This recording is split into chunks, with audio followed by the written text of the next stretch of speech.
I mean, as a computer engineer, I've designed many toys, including the data acquisition system of the Atlas experiment. But these toys make life easier, but they don't have a direct bearing on the meaning of life. Philosophy has. Philosophy percolates the very fabric of existence. The Rational View is a weekly series hosted by me, Dr. Alan Scott, providing a rational, evidence-based perspective on important societal issues. Produced by Soapbox Media. Hello and welcome to another episode of The Rational View. I'm your host, Dr. Al Scott. In this episode, I'm returning to my investigation of the physical and philosophical bases of consciousness.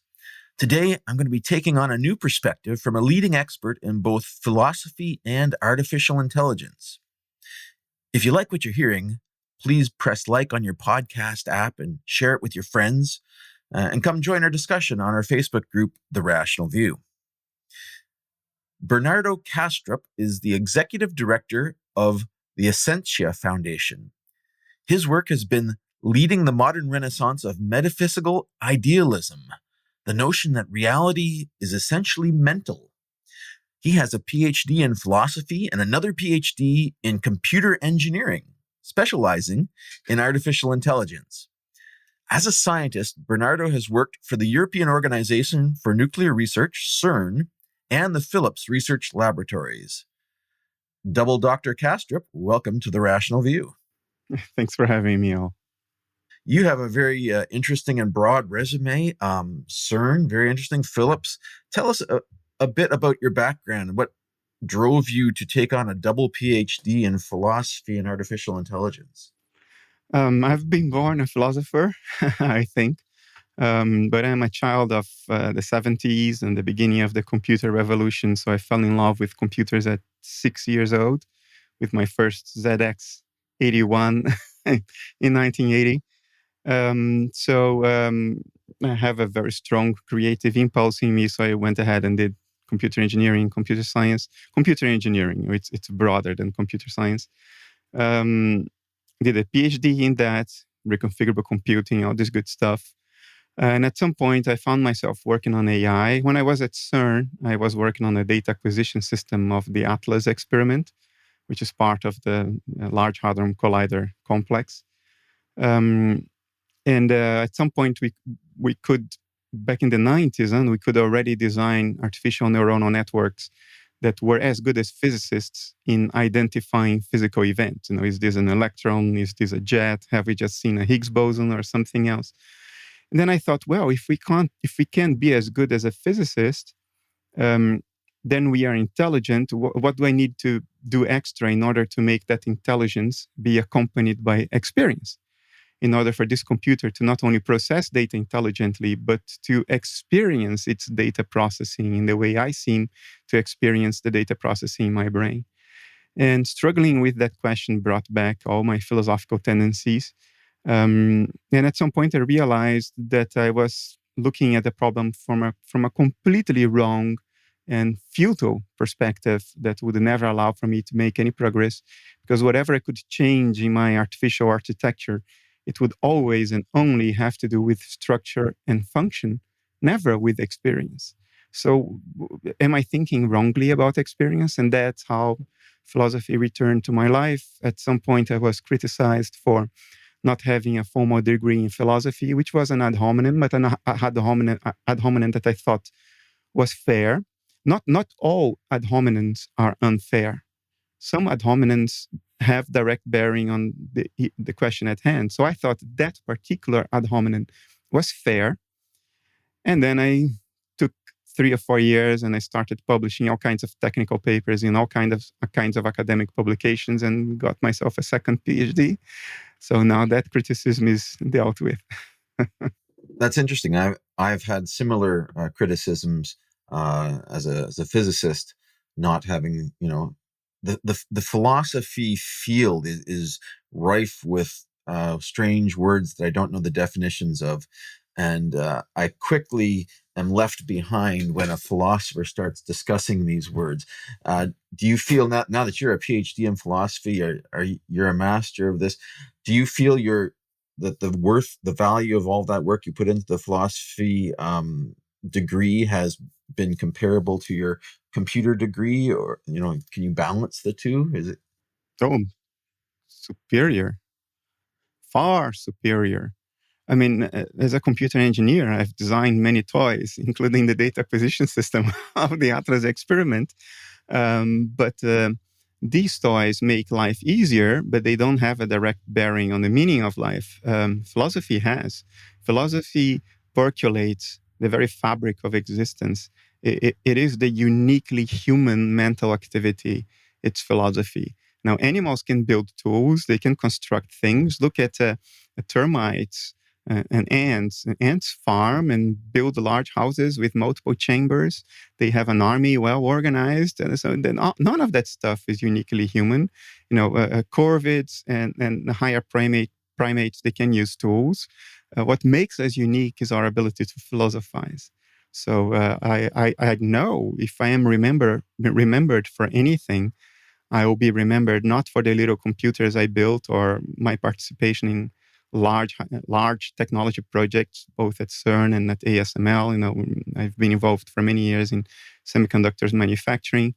I'll be remembered rather, if anything, for my philosophical positions. Yeah, I've always fallen back on the adage that to do philosophy you need pen and paper. To do science you need pen and paper and garbage can. The philosophy seems to be, it puts together a lot of very complex constructs, but they seem to always go around circulars. I don't feel like anything ever gets settled in philosophy. I feel like we have to go to experimentation to falsify certain paths of thinking. How do you feel about, does philosophy solve things?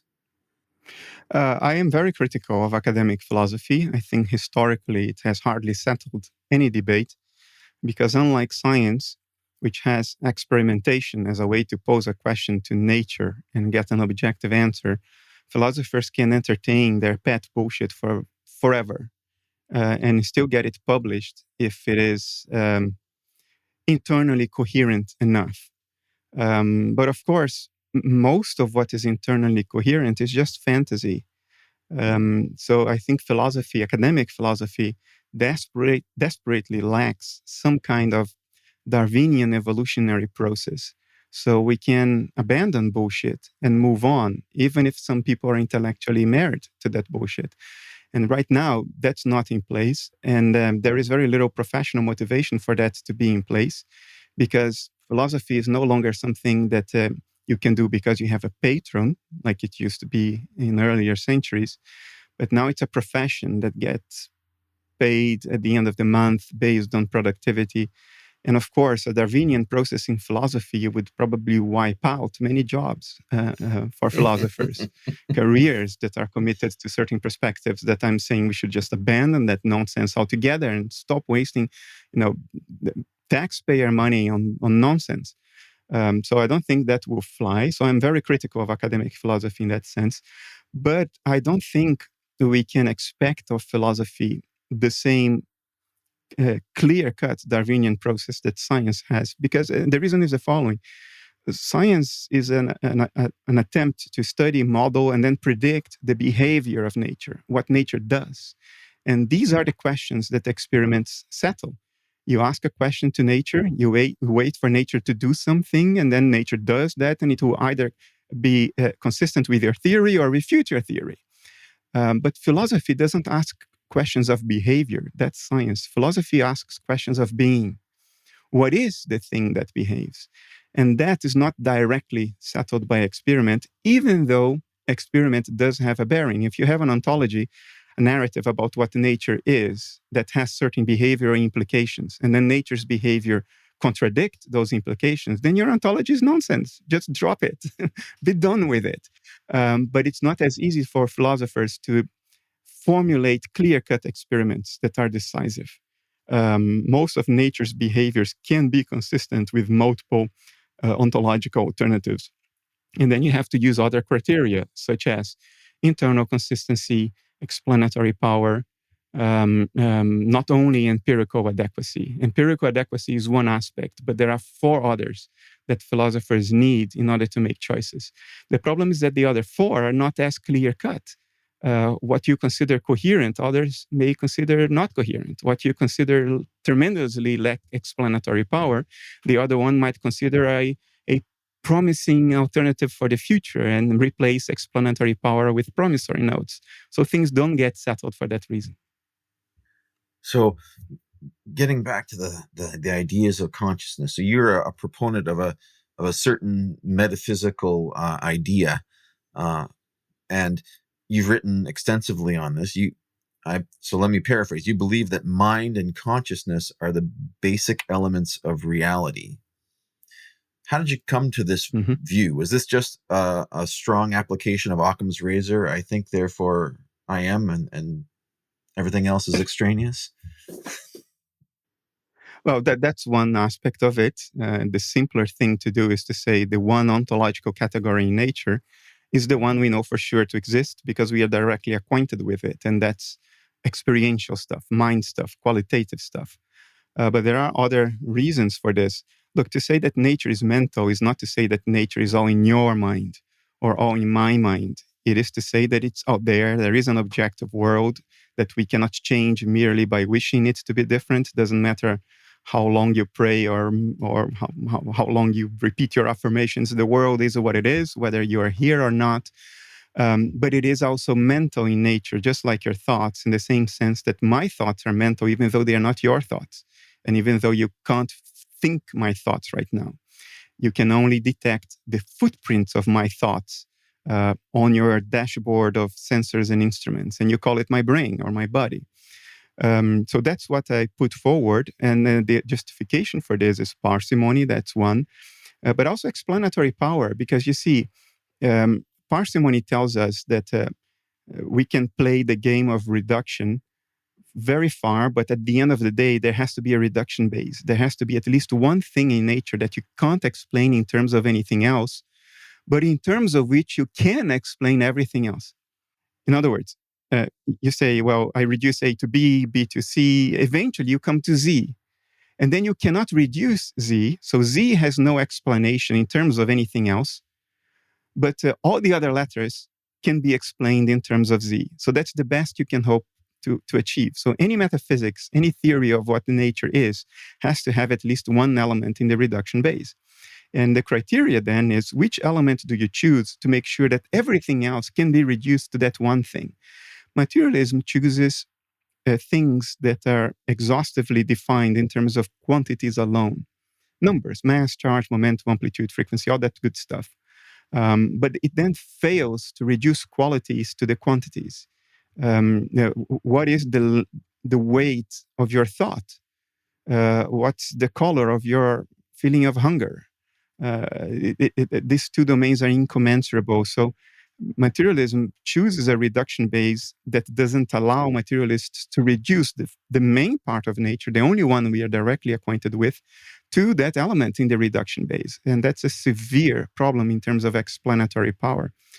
So that's another reason why I chose mind, not your mind, not my mind, but mind as a kind of existent, as a metaphysical category, to be the only element in the reduction base. And then we can, and that's what I've been trying to get across for 15 years, we can reduce everything else to this transpersonal field of subjectivity at the foundational level of nature, I think. Wow. Okay, that's very hard to grasp. So your axiom is that mind is the underlying substance of the universe, and that you believe that you can reduce this mind to explain materialism, to you can derive numbers and from the qualities. Is that this? Well, historically, you don't even need me to conclude the last part of your statement, that numbers come from qualities. Because historically, the very beginning of science in the late 16th and 17th centuries, the numbers were descriptions of the world we see. And the world we see is qualitative. It has colors, it has flavors, it has melodies, it has texture. And we used numbers to describe those qualitative properties. So if I would say a piece of luggage weighs 50 kilos, you know what feeling you expect when you pull it up, as opposed to a piece of luggage that weighs 5 kilos. So kilograms were a description of experience. All of the other numbers, frequency of oscillation of the electromagnetic field in the visual spectrum, they are descriptions of the qualities that we call colors. That's how it began. But at some point in the 19th century, we took a very strange turn. We decided to replace the thing described with the description. And say that the world somehow came out of the description. We separated ourselves from the description. We said all these numbers, they exist out there. We didn't make them up. They're out there. All these frequencies and amplitudes and angles and geometrical relationships, charge, mass, spin, moment, all that stuff is out there. They didn't come from us. And the world we see somehow arises from these quantities as they are instantiated inside our skull. And that's how colors are produced, and colors are entirely inside our skull and so forth. It's like replacing the map with the territory. And that's the move that has led to what we call the hard problem of consciousness, which is that there's nothing about these physical quantities in terms of which you could deduce the qualities of experience. The link between the two is purely correlational. It's empirical. We know that certain maps of brain activity correspond to certain feelings, but that's just a correspondence. We cannot explicitly elaborate on the causation that may be involved. I think the reason that materialism has become the basis of science is that it's easy to be quantitative, to be precise.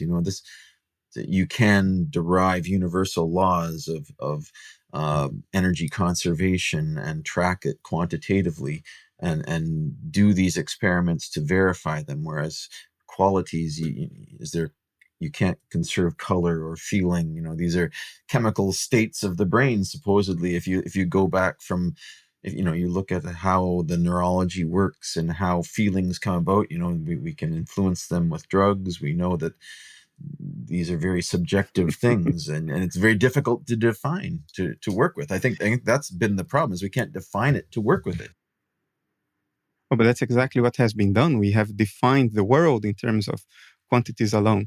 Look, I'm not trying to put down the value of quantities and descriptions. The whole of science depends on them. Descriptions are incredibly powerful, and they allow us to predict nature's behavior, because these quantities can be plugged into predictive models, and we can run these models and say, well, nature will do this next. And lo and behold, often we make those predictions correctly. Quantum field theory is correct now down to 21 decimal points, I thought. Is the latest. Don't quote me on that. This number may be wrong. Descriptions are incredibly important, and they are at the heart of science. That's not what I'm going against. What I'm going against is when a scientist or a philosopher does philosophy, not science, and says, these descriptions are not descriptions, they are the world as it is in itself. That leads to all kinds of problems. And by understanding the world as mental, we don't put down the descriptions at all, because the correlations are still there. We are still able to predict. Nor do I deny that there exists an objective world outside my mind. It is there, and it will be there if I'm not here to look at it. Now, what we call the physical world, and that's, I think, the mistake we made. We have sensors, like an airplane has sensors of air humidity and air pressure, wind direction, and all that stuff. We have sensors. They are our eyes, ears, mucus lining of the nose, surface of the tongue, skin, outer surface of the skin. So just like in the airplane, these sensors make measurements about what is really out there. But what happens in an airplane? Those measurements are displayed to the pilot in the form of a dashboard of dials. And you can use that to fly a plane without windows. You can fly by instruments alone. Now, the dials convey accurate information about the world out there, but the dials are not the world. They are a representation thereof.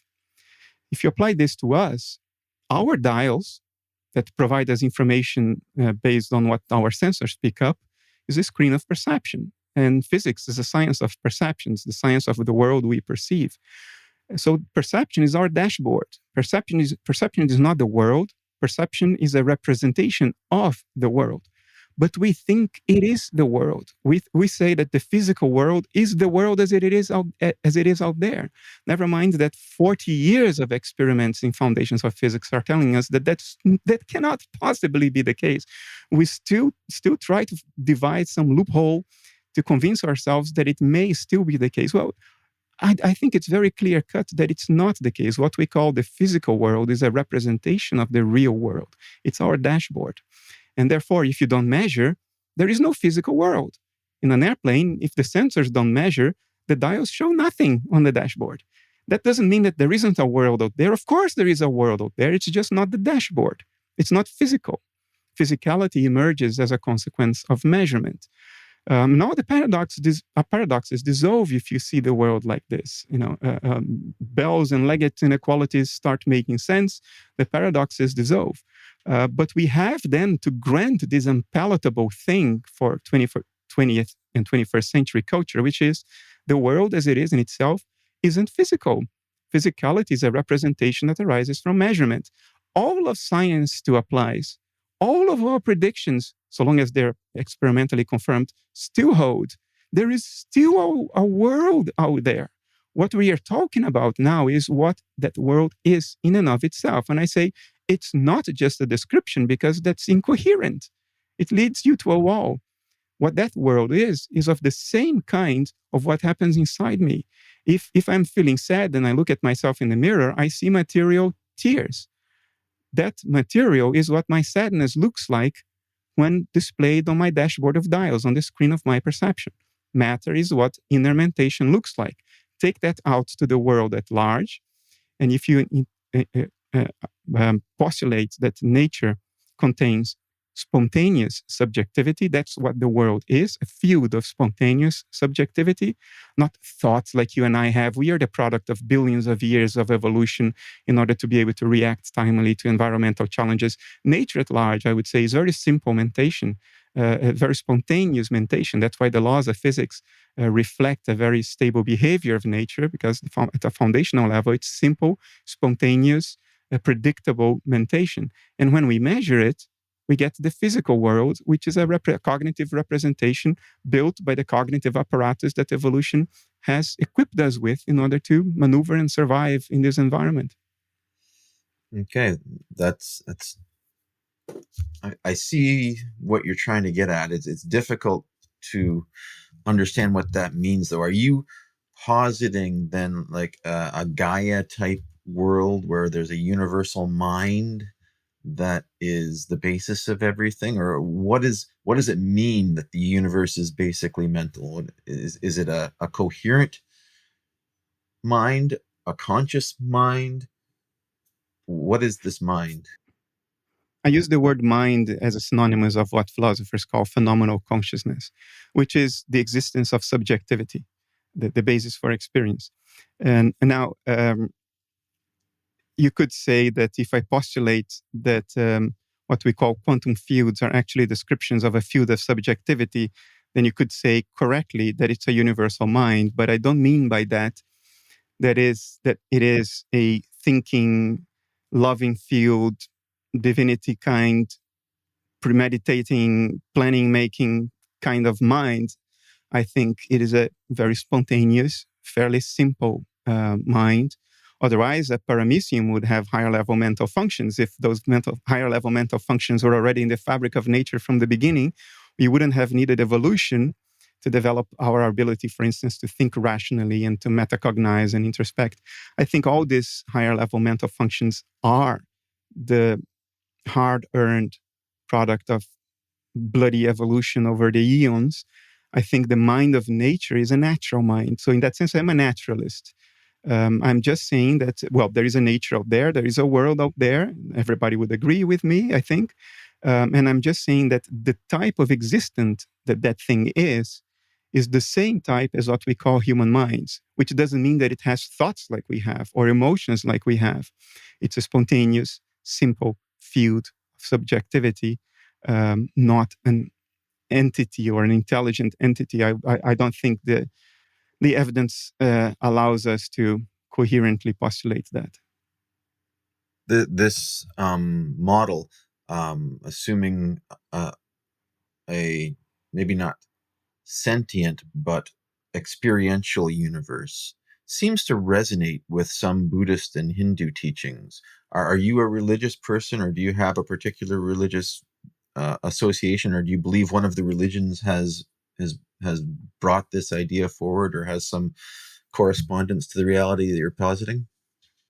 Well, I think the correspondences I would be naive or silly to try to deny the correspondences. Many world religions have been talking about a universal mind, apparently. Is this the way I came at it? No, I didn't have a religious upbringing. So it's a background I don't have. But on my favor, I think I also don't have an axe to grind. I'm not trying to take revenge on my former religious self, like some of the rationalists around the world today. You know, they're very biased in that sense. It's like they have an axe to grind. I grew up with a neutral view of religion. That's not something that was imposed on me. When I was at university, it's not something, frankly, I took very seriously. As I mature and my philosophy mature, I came at it from a purely rational and empirical perspective. I was struggling with the questions of AI when I was at CERN. So that's how I came at this. But my attention was very quickly brought many years ago to these correspondences. And the story I like to tell myself about it is that, look, whatever the truth is, it's not fragile. We are bang in the middle of it. We are part of it. So it's not a surprise that people would explicitly bump against it throughout history across cultures and communicate it in the language of their time. I communicate with the language of, well, Western conceptual reasoning, because that happens to have been my cradle. It's the language I was given, the language I was educated in. And maybe the Vedas were written in the language of their time, whatever was happening in the Indus Valley 3,500 years ago. I feel good that there are correspondences. To me, this provides some form of reassurance. I'm not a religious person in the sense that I endorse one particular religion. I tend to think that if we interpret religions metaphorically, all of the main world's religions are hinting or one and another thing that probably does make sense. I don't think they are ludicrous. I think when they are interpreted literally, then they become ludicrous in the interpretation. But I think that's a straw man. Religion is a form to capture human intuition and give a language to it at a time when our conceptual arsenal was very limited. We didn't have all the conceptual nuance and richness that we have today. So we had to think by analogy if we were to give language to those intuitions and insights. So I see religions positively in that sense, without closing my eyes to the catastrophe that literal interpretations of religious mythology can lead to and has led to in the course of human history. Indeed, it's very important. So I want to differentiate your worldview from some other ones that I've heard of and that people have expressed to me. Positing a universal, quote unquote, mind seems to me a sort of panpsychism, yet you've argued against panpsychism as misled. I'm just learning this field, but it's difficult for me to differentiate between the two. Can you differentiate your metaphysics from panpsychism, where everything has an experience? Yeah. Okay, that's when the shit show of philosophy starts impairing us. So I'll try to cut through a lot of that terminology. There are many versions of panpsychism. Some of them, cosmic versions of panpsychism, are called cosmopsychism, I think is the modern name they gave. I don't endorse these neologisms, trying to invent new names for things that have been in the philosophy literature forever. So I just use the old name, idealism. But the popular form of panpsychism is technically called constitutive panpsychism. And it states that there is matter, the world is constituted of matter, and that matter has the same structure that we consider matter to have. In other words, subatomic particles, elementary subatomic particles that come together and form higher level entities, physical entities. But it then says that those elementary subatomic particles are conscious, that they don't only have charge, momentum, spin, they also have what is technically called phenomenal states. And your unitary conscious inner life, or seemingly unitary conscious inner life, is constituted by the combination of those gazillions of microscopic little conscious inner lives of the particles that constitute your brain. The problem with that is manifold, but a big one that's always discussed is the combination problem, which is there is no coherent account for how fundamentally distinct fields of subjectivity could combine to form a seemingly unitary field of subjectivity. If you think it through, you realize that it's an incoherent concept. You cannot explicitly even conceive of what that might be, let alone prove. And I think it's based on the following mistake. It takes the structure of the representation. The physical world, in my view, is a representation of the world. The screen of perception is our dashboard of dials. It's an accurate representation of what's out there, but it is not what is out there, in the same sense that the airplane's dashboard is not the storm outside the cockpit. It's a representation thereof. Panpsychism makes the mistake of taking the pixelation, the resolution of the dashboard, to be the structure of the world behind the dashboard. So the structure of matter are just the pixels of the screen of perception. And when panpsychism says an individual mind is constituted of those little fundamentally conscious pixels coming together, it's making the same mistake I would make if I were to say that you are made of little rectangles just because the representation of you on my monitor right now is made of pixels. I'm taking the structure of the representation and attributing it to the thing represented. I think that's the mistake. I think subatomic particles are the pixels of the representations, not of the subject that is represented on the dashboard in the form of a metabolizing organism with patterns of brain activity and so forth. So that's one error. And the main problem, as I said, is the combination problem. There is no coherent account for that, let alone any empirical grounding of that. While for idealism, there is empirical grounding.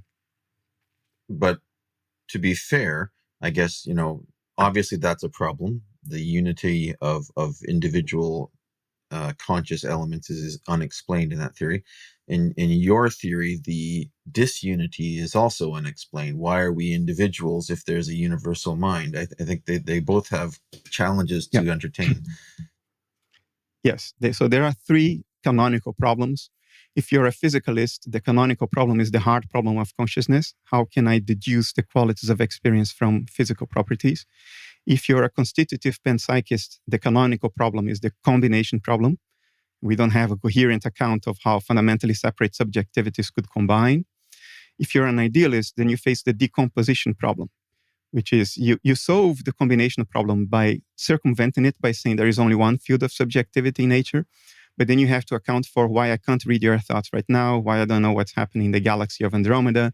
Because if I am part of the one universal mind, how come I don't know everything? The difference is that for the decomposition problem, there is a solution existing in nature empirically. Even if we don't have a satisfying conceptual account of it, we know it happens. And that's a condition known in psychiatry as dissociation. Which we have known for at least 2 centuries now, but only since the turn of the 21st century have we verified it objectively through neuroimaging. Dissociative processes in the mind of a patient with dissociative identity disorder look like something. You can diagnose dissociative identity disorder or DID through fMRI images. And the effect on the mental effect of dissociation is exactly that, is when one mind fragments itself into multiple disjoint centers of experience that may or may not be aware of the existence of one another, but memories become sort of compartmentalized across those different centers of awareness. Usually in human beings, that's a response to trauma. Our inability to integrate profound trauma leads to this fragmentation. But there is plenty of clinical evidence that authors are simultaneously conscious, although they don't simultaneously have executive control. Very rarely that happens, and then one author tries to play a trick on the other by making you trip on on a rock on your path, whatever. But dissociation does exist. We know that empirically now. There is this research done in Germany in 2015. A woman with multiple alters, some of her alters claim to be blind. So the psychiatrist had this wonderful idea to instrument her with an EEG cap and measure activity in the visual cortex. Lo and behold, when a blind alter was in control, there was no activity in the visual cortex, even though the woman's eyes were open and working. And when the host personality was in control, the woman could see and normal brain activity would return to the visual cortex. So not only does dissociation create this separation of centers of awareness with compartmentalized mental contents, it can literally making you blind to the world right in front of your open eyes. So my hypothesis is that dissociation doesn't only happen in individual minds like humans and animals. If we extrapolate that to the field of subjectivity of nature itself, then what we call life is what dissociative natural processes look like when represented on our dashboards. In other words, biological bodies are the representation of dissociated alters at the foundational level of nature. That's what life is. Life, biology, metabolism is a representation, an extrinsic appearance, an image of natural dissociation. And the end of life is the end of the dissociation. So is this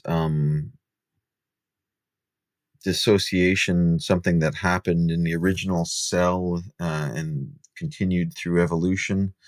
Has this been given an evolutionary advantage? Yeah, it didn't happen in the cell. So let's say the original archaea, the first, well, not even archaea, before that, so the first single-celled organism capable of DNA transcription and reproduction, it didn't happen in it. That organism was what the first dissociation on this planet looked like when observed, when measured, when represented on the screen of perception. Life is not the medium within which dissociation happens. That happens too when we become dissociated ourselves. But life, in the sense I'm trying to get across, is what dissociation looks like. So when the original dissociation happened on the universe, maybe on planet Earth, abiogenesis, the rise of life from non-life, that was the first dissociative process. And if we were there to observe, it would have looked like a cell-like simple organism. And then through the process of evolution, life became more complex. The contents within these dissociative alters became more complex, evolved higher level mental functions, and so on and so forth. And does this then argue that the dissociation can be cured and we can access greater connection with the universe? I'm not romantic about this at all. The dissociation is bound to be cured when you die. And then you're gone, and because you are the dissociative process in that sense. What you call the ego is part of that dissociative process. So I'm not looking for the cure of that. We pathologized lower level dissociation in human minds because it makes us dysfunctional in society. Pre-literate societies don't pathologize dissociation. On the contrary, if you have a dissociative person in a pre-literate society, he would have become the shaman. He would have gotten free food from the tribe. And he would be the one, whatever, to talk to the spirits of whatever. So when I say that it's a dissociative mechanism, I'm extrapolating from a phenomenon that we know happens in nature. Human minds are part of nature. But I'm not trying to carry with it the value judgment that it is a pathology. I think nature has no such value judgments, good, evil, pathological or not. Nature is what it is. It just does what it does. And dissociation is one of the things that we know it does. I'm just extrapolating that to a higher level in the hierarchy of nature, but I'm not trying to attribute pathological value to it. I think that's nonsensical. It's just what nature does, and it's not good, it's not bad. It's just what nature is and what it does. So I want to explore a little bit more about the relationship between your metaphysics and actual physics, and quantum mechanics has been something that, it's, as you say, it's our most well understood physical theory. We know the only thing we know about it is that it's correct, but we don't understand where it comes from or how it works. How does your metaphysics sit with quantum mechanics and the measurement problem and collapse of the wave function? Okay, so I've talked specifically about quantum field theory, which is the relativistic extension of quantum mechanics, because that's what quantum mechanics actually is, unless you stop in 1940. Before Feynman, we've made a little progress after that. The key understanding of quantum field theory and the thing that allows it to be reconciled with relativity is the notion of fields. It's a notion that there are no elementary subatomic particles as spatially bound entities. What we call elementary subatomic particles, these are just metaphors. What they mean is local patterns of excitation of a spatially unbound field, like a ripple on the lake. An elementary subatomic particle is a little ripple in the lake that is one of the quantum fields. There are, I think, 17 quantum fields. I think that's the state of the art right now, and hopefully it will go lower at some point. And that dovetails well with idealism, because idealism also needs, for it to be coherent, it needs this field of subjectivity to not have proper parts, to not have spatial boundaries. It needs to be something that even underlies the concept of space-time, just like loop quantum gravity is trying to do today. So quantum field theory dovetails with idealism in the sense that both say that at the foundational level of nature, there aren't things with spatial boundaries. There are only spatially unbound fields, and that things are just patterns of excitation of the fields. In idealist language, you would say experiences, local experiences, my experiences as opposed to yours, they are local patterns of excitation of that field of subjectivity underlying all nature. So that dovetails well with QFT, even with M theory that tries to sort of reduce the number of fields at great cost and the number of parameters, but you're more fluent about that than I am probably. Another thing that dovetails well, and that now it has to do with entanglement and the measurement problem that you alluded to, and that's an experimental thing. It's not a theoretical thing. We know that if you have two entangled particles and you shoot one of them to the left and then the other one to the right, and you make simultaneous measurements on those particles, what you choose to measure about one particle determines what is actually measured about the other. So to speak technical terms, if you are going to measure angular momentum, then the angle along which you will measure, you choose to measure angular momentum in particle A, you will determine the angular momentum of particle B, even if particle B is on the other side of the universe and the measurements are simultaneous. So what that shows is that physical properties, which is what we use to define physicality, physical properties are not there before measurement. Otherwise, you wouldn't have this effect that I just described. Particle A would have whatever angular momentum it has, regardless of measurement. So would angular B. So would particle B. So what you choose to measure about particle A wouldn't determine the result of the outcome of measurement on particle B. It turns out that it does determine. We have refined this and eliminated loopholes since the late 70s, culminating, depending on who you ask, 2015 or 2018, the Big Bell test. And in 2015, the experiment done here in the Netherlands at the University of Delft. So physical properties are not there before you measure, which raises the question, what is it that you measured? And that dovetails well with idealism, because what idealism would say is physical things are indeed the result of measurement, in the same sense that what the dials indicate on the dashboard are the result of what the airplane sensors measure. Before the sensors measure the world, the dials show nothing. Or there is no physical world until you measure, because the physical world is a representation of the thing you do measure. And the thing that you do measure is then what is left? Well, mental stuff that you can't describe through physical quantities. What's the length of my next thought? What's the color of my bellyache? What is the angular momentum of my emotion? If you know what I mean. So that's what you have left, things of that kind. Now, going to superdeterminism and the attempts to rescue physicalist metaphysics from the results of these experiments, we can go one by one. I mean, it's a lot to talk. It would probably take an hour only to refute all of those alternatives. But I mention only one because it recently had a debate on this, superdeterminism. What superdeterminism tries to do is to say, well, it's the settings of the experimental instruments, they have a causal effect on what the thing measured is. So by setting the angular momentum on the two measurement devices, I causally enforce the particle to have a certain angular momentum. So when you do that, you are breaking away from the principle of statistical independence that underlies all science, which is the result of your measurement does not depend on the measurement; it depends only on the thing measured. So this is equivalent. If I would translate this proposal for the microscopic level, if I would translate it to our world, what this means is the following. Every time you take your camera to photograph the moon, the settings of your camera, such as aperture and exposure time, they would causally determine what the moon is. That's what superdeterminism requires. That by changing the settings on your measurement apparatus, you change the thing measured. So you change the moon by the mere act of changing the aperture or exposure time of your camera. You don't change only the representation of the moon that comes out of your camera, you change the very thing represented. Now, if you believe that, and you don't want it to be just an appeal to magic, you have to provide at least a coherent and explicit theoretical account of how this process takes place.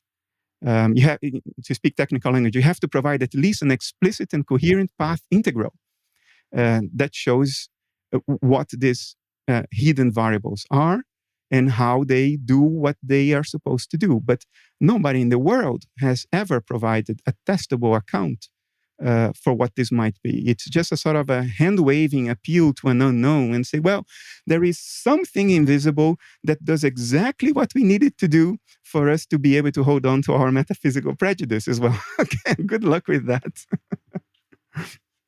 I know I guess the most popular theory of hidden variables or determinism is like the pilot wave, the de Broglie-Bohm pilot wave, and that there are existing particles that roll around on this quantum field and its influence. But I had a great interview a few weeks back of physicists Lemmel and Hoffman, and they did a recent neutron double slit experiment where they showed that the neutron does go through both paths simultaneously. They basically they've refuted the pilot wave. It's gone, in my opinion, based on that result. If you look at the history of who came up with that was de Broglie, and he abandoned it even before David Bohm got into the bandwagon. So the originator sort of said, I don't believe this anymore. So Bohm articulated this in a large two-part paper in 1951, if I remember correctly, or 1950, very early 50s. But even before the experimental refutation that happened in 2018, there were plenty of other reasons why Bohmian mechanics, which is how it's known today, why that is untenable. I mean, for starters, it doesn't have a relativistic extension. So you can't reconcile that with general relativity. Some people would say, well, it doesn't have a relativistic extension yet, but it might have. I submit to you that it can never have, because the very thing that makes quantum field theory compatible with general relativity is to do away with the notion of particles as spatially bound little entities, which is what you need in Bohmian mechanics. You need a particle to be a little thing that rides the pilot wave. So to make an extension, you have to part with the very spirit of Bohmian mechanics, I would argue. But again, yeah, I'm not a theoretical physicist, so maybe I'm wrong. No, neither am I.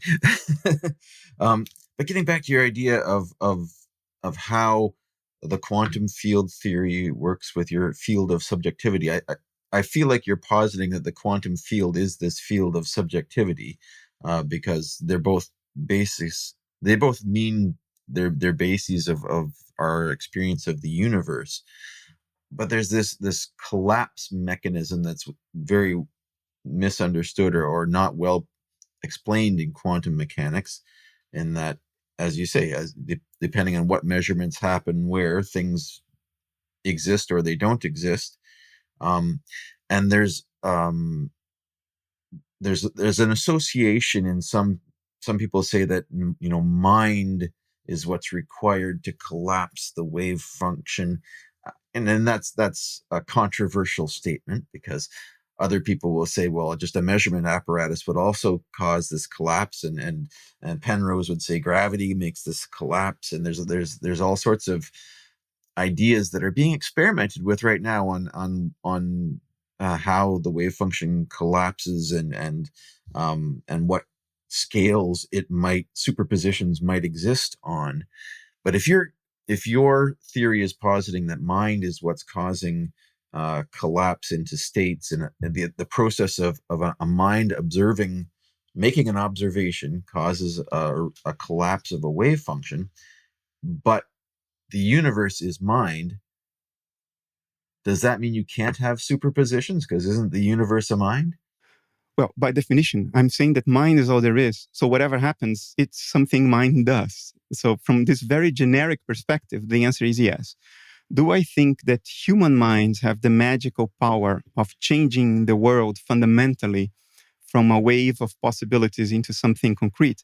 No, I don't think human minds have the magical power to change what the world is at all. I think the world is what it is, regardless of individual human minds, dissociated segments of that foundation of nature are observing it or not. However, the physical world is not the world as it is in itself. The physical world is a representation that arises from measurement. So you need an observing mind for that representation to exist, in the same sense that you need an airplane with sensors measuring the world for a dashboard to indicate something. That dashboard, whether it's there or not, it will not change the world in itself. But you need a dashboard if you want to talk about the physical world, because physicality is the representation that arises from a mind making an observation through its dashboard, which we call the screen of perception. You see what I mean? So we do not have magical powers at all to change the world as it is. But physical worlds are representations of observing minds. And then by definition, you have to have an observing mind to measure something so it can be represented on the dashboard we call the screen of perception.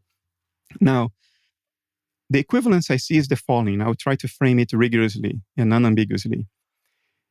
If grand unification theories work, and we manage to go from 17 quantum fields to one, and extraordinarily difficult, but I think one day it will happen. If and when that happens, I think that unified field will be our best description of the field of subjectivity underlying nature. So, pay attention to the words I'm using. I thought carefully about each one of them. The unified field is not the field of subjectivity. The unified field is a theoretical entity within a theoretical model. That unified field will be the best model or description of that real thing up there, that field of subjectivity. That equivalence, I think, will happen. So I'm not saying that the quantum field is a mind. I'm saying that the unified field will be probably the best description we have of that universal field of subjectivity at the foundational level of nature. Did I miss something? Any aspect of your question? Trying to understand. So we have a very rigorous quantum theory that suggests that observations cause collapse because we observe these, the results of these things. And it's us, these dissociated minds, that are making these observations. But when we're not observing them, or when we're not making observations, they are fuzzy superpositions. What is happening when we say that we've collapsed a wave function? And why isn't the universal mind doing this? I think collapse does not reflect an actual event in the world out there. It's an epistemic thing. It's our way to describe an appearance of what happens. In other words, I don't think even the wave function is ontic. In physics, there are these two camps: people who think the wave function is ontic, in other words, it's really out there, and people who think that the wave function is epistemic. In other words, it's just our model, our representation of what might be out there, the best of what we know of what might be out there. I am in this latter camp. I think all entities in science in general, but certainly in quantum field theory, they are models. In other words, they are convenient fictions. Nature behaves as though these things really existed until our measurement capacity grows to a point that we will measure things that make our convenient fictions inconvenient, and then we have to replace them. We replaced the convenient fiction of gravity as an invisible force acting at a distance. In the early 20th century, we said there is no such magical invisible force that Newton postulated. What's really going on is that the fabric of space-time bends and twists. That's the current convenient fiction. And then there comes loop gravity theories saying that, oh, now even that is not the correct convenient fiction. We need another. So I think all this stuff are just theoretical entities. They're models. They represent our attempt to make sense of what's going on, but they aren't exactly what's going on. They are our fictions, our models. I don't think collapse really happens. I think there is an appearance of collapse. I don't think there is a fundamental ontological change in the world just because we chose to measure it. That cannot be. That cannot be the case. It violates everything I think we understand about nature. We have gone some way into reducing the need for collapse with decoherence, although I admit decoherence does not solve the measurement problem. Decoherence presupposes that the environment is already classical. But why is the environment already classical? Because decoherence just says the quantum state sort of leaks out and becomes dispersed in the environment when you make a measurement. So nothing collapsed. It's just that the information contained in the superposition is now undetectable because it's diluted in the classical environment, which of course immediately raises the question, how come the environment is classical? Why isn't the environment itself a grand superposition as it should? Now, philosophy doesn't solve that problem. I'm afraid idealism doesn't solve that problem. Idealism is not science. Idealism tries to be consistent with science. Because if science contradicts a metaphysics, then your metaphysics is just bloody wrong. Live with it and move on. But metaphysics will not solve this. It may help give us a way of thinking that can lead to a solution to the measurement problem. But my intuition is there is no collapse out there. Collapse is an event on the dashboard. It's an event of the representation, not of the world out there. And quantum superpositions, they are our descriptions of very simple, basic mental processes. I'll give you an example to try to bring some intuition.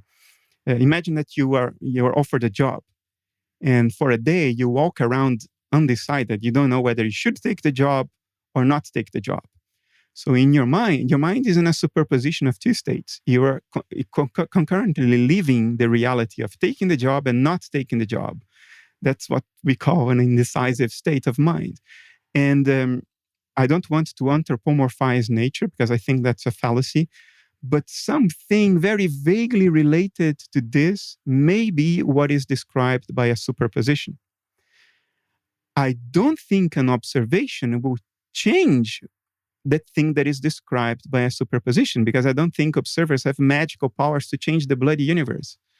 But somehow an observation will represent what is out there in the universe in a constrained way. It will represent only one facet of what is really out there.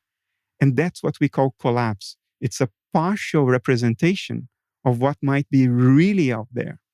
Now, why it is that partial representation is this instead of that, I don't know. We would have to come up with a wave function for the universe and a wave function for the observer's mind, and then calculate the interference patterns between the two through a Markov blanket, dividing the status of both until we can answer that question. In other words, it's not even in sight. We will never have a computer that can calculate these wave functions because it's just an exponential explosion of complexity every time you add a new quark to it, let alone the entire universe. So there we may be facing some impassable epistemic barriers. Hmm. Hmm. Well, that's interesting and something that I'm gonna have to wrap my head around for some time, because it raises a lot of questions. Obviously, we know that collapse seems to happen.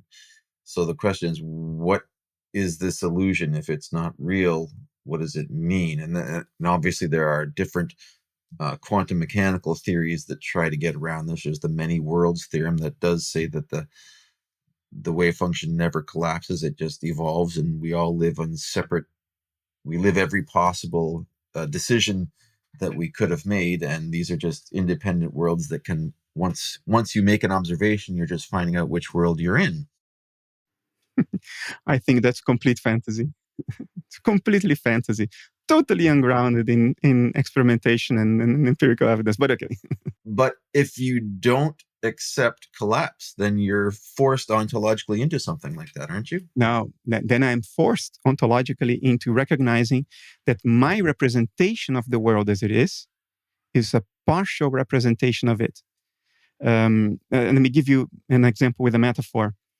Imagine that you like soccer, and there will be a match, and you are so fond of soccer, you buy 2 TV screens to watch the soccer match on 2 different channels live at the same time on your living room. And imagine that a time traveler from the 19th century comes to visit you and watches the match with you.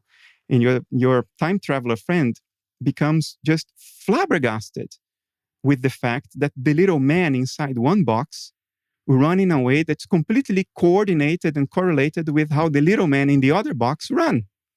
The images are different. Pretend that the broadcasters have different cameras on the stadium. So the images are different, but they're entirely correlated. The little man on one side run that way, the little man on the other side run that other way, and they are always in tune. And your time traveler goes like, this is fantastic. The boxes are not communicating to one another. How can be these correlations? I'm describing entanglement. Now, the error is to think that the images on the boxes are the thing in itself, that there are actual little men inside the boxes. The problem dissolves when you become aware that the images on the boxes are just representations of the real thing. And the real thing is happening in the stadium. It's not the image. The physical world is just what the TV is showing. It's not the soccer match. Now, what is peculiar is that although the cameras are different, they all follow the same ball because there is only one ball. So the cameras move in a coordinated fashion. That's collapse. It shows us only one facet of the soccer match. Because, even when you're following the ball, you're not showing the goalkeeper on the other side. You're not showing the reserve players. You're not showing the rest of the stadium. You're showing only the ball. And both TVs follow the ball. So they are always correlated. The problem we are raising, the problem of collapse, is what is the ball that is followed?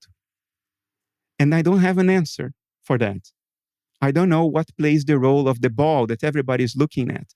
But I can tell you that it is a coherent metaphor for collapse. Collapse means that of all the superposed states out there, we only see one facet, one set of states, and not the others. In the metaphor, that's the camera going after the ball and not showing the rest of what's going on in the stadium.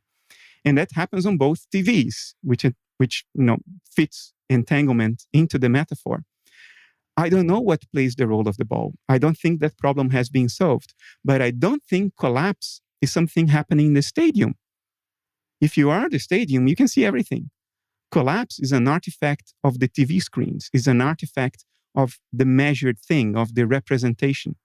Because I refuse to believe that a little human being, a monkey running around a rock on a typical galaxy, has the power to look at the world and change what the universe actually is in and of itself instantaneously by the mere fact of making a measurement. No, I will part with that even only if all other alternatives are convincingly discarded. I think I see what you're saying, but I also think that this is somewhat an appeal to a hidden variable, that there is some deeper truth which has some existence which can be quantified. which is a hidden variable, which is inconsistent with the Bell's inequalities. So, Okay, I'll follow you. Conceptually, you're using the words hidden variables in a very generic sense. And then you're trying to extract the implications from a particular instance of hidden variables as those required to make sense of Bell's and Leggett's inequalities. I think that in that transition, there is a fallacy. Is there something hidden about the state of the universe that we know nothing of and can help us solve the measurement problem? Surely, yes. We are monkeys. We have been thinking rationally for 30,000 years. That's not even yesterday. It just happened. It's a blink of an eye ago in the history of the universe. So to imagine that we already know enough to figure out all the, generally speaking, hidden variables is preposterous. There's a lot of states in the universe that are certainly explanatorily powerful and we know nothing of. But hidden variables now, specifically in the context of making sense of Bell's theories, those are physical hidden variables of the dashboard. Those, I think, are fantasies that require us to part with too much of what we know about nature's behavior. Parting with statistical independence. It's too much. It's too much. And asking us to part with that even without an explicit account of what these variables are. Now, it's too much. It's an expression of faith. This is not science. It's not a coherently formulated hypothesis. It's not even a hypothesis. It's hand-waving. So those hidden variables are supposed to be physical hidden variables, states of the dashboard. Those I don't think explain what's going on. But I think there are hidden states of the world behind the dashboard. Those, I think, it's a virtual certainty they are there because we don't know everything there is to know about nature. I think I'm going to have to leave it at that. That's something that we can all cogitate on and discuss after a few beers. Sure. We didn't cover everything. I'm sure some of your listeners are thinking, what about if I shoot somebody else in the head? That material bullet will have a very mental effect. We can come back to that. There's a lot. I would love to. Maybe we should do this again sometime. I appreciate you coming on the show and presenting your ideas to us. It's a lot to think about, but well presented and very, very interesting. Thank you so much for spending the time. I'm going to send you a T-shirt for the Rational View. Appreciate it a lot. One last question for you that I ask a lot of my contributors. What kind of science fiction do you like? Are you an advocate of any type of science fiction? Any authors? I love science fiction. Well, I like Stanislav Lem a lot, and although he hated Tarkovsky's take on his Solaris, I also like Tarkovsky.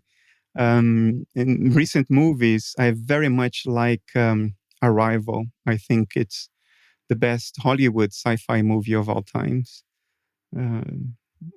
But a lot of what passes for science fiction is just fantasy. It's bullshit.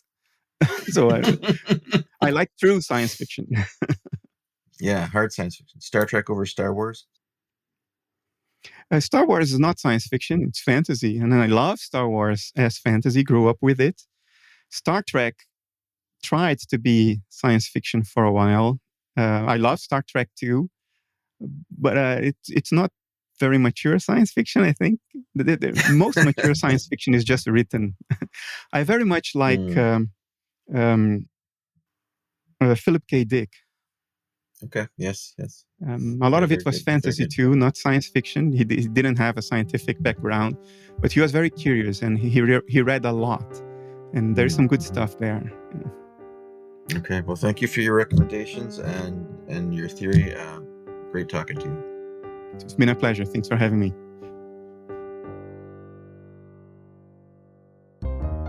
If you'd like to follow up with more in-depth discussions, please come find us on Facebook at The Rational View and join our discussion group. If you like what you're hearing, please consider visiting my Patreon page at patron.podbean.com/TheRationalView. Thanks for listening.